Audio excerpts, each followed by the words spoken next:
Sindh high court ने PIA की मुमकिना निजकारी के खिलाफ दरखास्त की समाअत में वफाकी हुकूमत, सिविल एविएशन, PIA, वजारत निजकारी कमीशन और दीगर को नोटिस जारी करते हुए 3 अप्रैल को जवाब तलब कर लिया है। सिंध हाई कोर्ट ने PIA की मुमकिना निजकारी के खिलाफ दरखास्त की समाअत में वफाकी हुकूमत, सिविल एविएशन, PIA, वजारत निजकारी कमीशन और दीगर को नोटिस जारी करते हुए 3 अप्रैल को जवाब तलब कर लिया।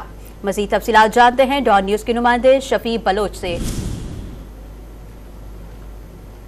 जी शफी, बताइएगा क्या अपडेट्स हैं आपके पास?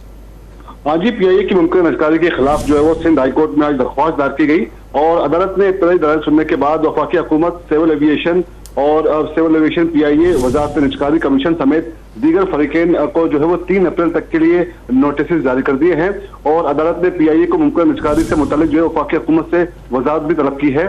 और दौरान समाअत जो है वो चीफ जस्टिस अकील अहमद अब्बासी ने रिमांड दिया कि दरख्वास्त में निजकारी से मुतालिक कानून को चैलेंज किया गया है और दरख्वास्त गुजार जो है वो निजकारी को आखिर क्यों उसको चैलेंज करना चाह रहे हैं, उस हवाले से भी अदालत ने वजाहत तलब की है। जिस पर दरख्वास्त गुजार के वकील ने बताया कि कंपनीज एक्ट के खिलाफ जो है वो PIA के हवाले की जो है वो तरमीम की गई है, जबकि ये बिल्कुल जो तरमीम की गई है वो खिलाफ कानून है। 2016 के कानून साजी के मुताबिक PIA पब्लिक लिमिटेड कंपनी है और लिहाजा इससे निजकारी इसकी नहीं की जा सकती। वफाकी हुकूमत ने तरमीम की जिसके तहत PIA को प्राइवेटाइज करने के इख्तियार जो है वो अपने पास लिए गए हैं।